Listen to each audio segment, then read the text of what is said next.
La llegada de un dios salvaje. En 1995, los técnicos del Parque Nacional de Yellowstone decidieron reintroducir el lobo, después de que 7 décadas antes se capturase con trampa el último ejemplar.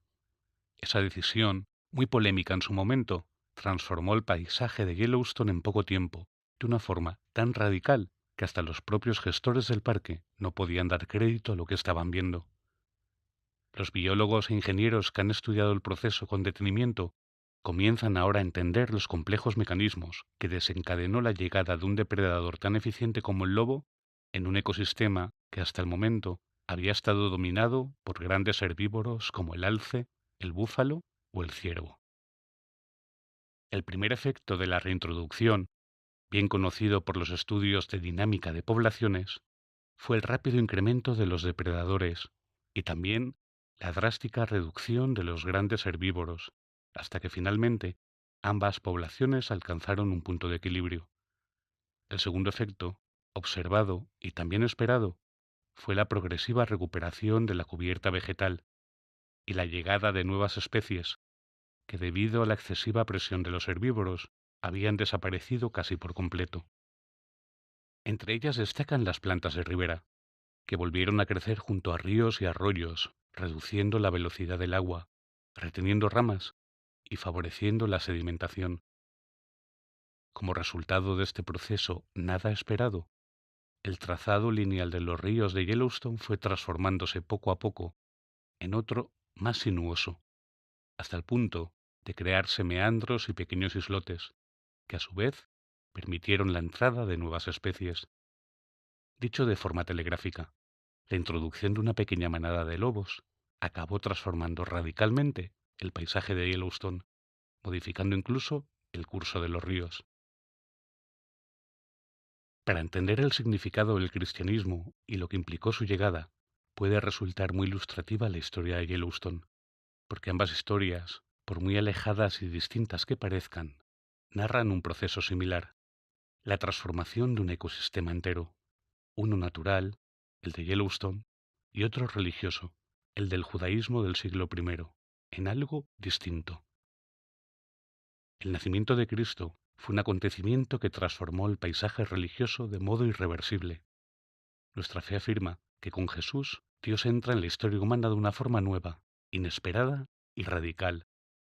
Entra y trastoca todo el orden previo: el modo de imaginar a Dios como Trinidad, el modo de comprendernos como hijos de un único Padre, el modo de relacionarnos entre nosotros como hermanos de una única familia, y el modo de entender el mundo como casa común habitada por el Espíritu.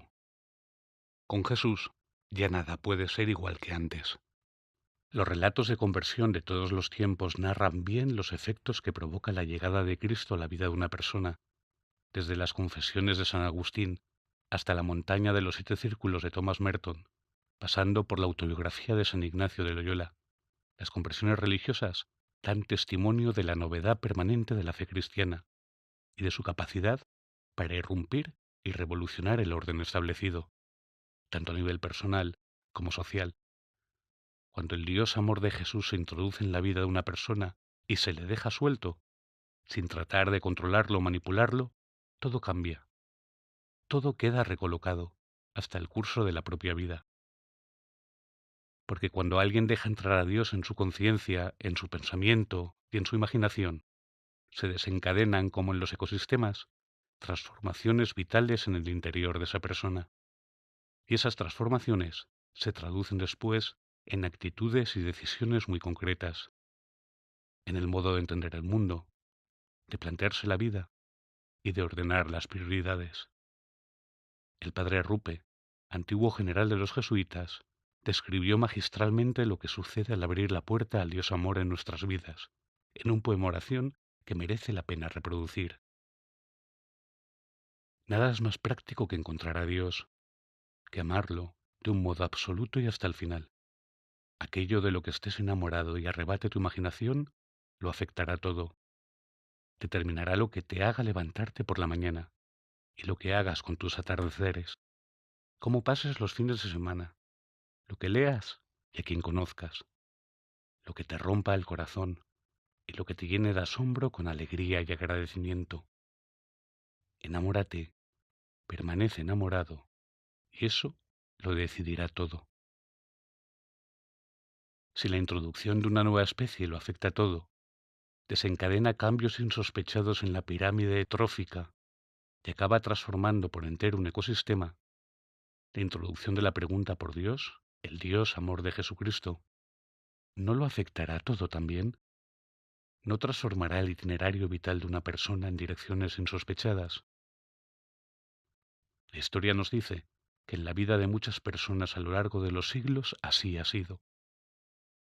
La entrada desconcertante, impredecible y transformadora de Dios en la historia es el gran relato del cristianismo.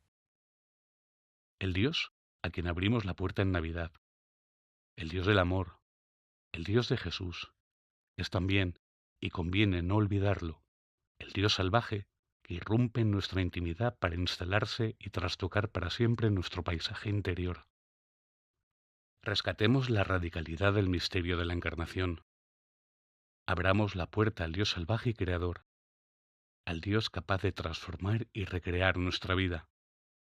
Hagamos memoria de su irrupción en la historia y en la creación. Dejemos a Dios ser Dios.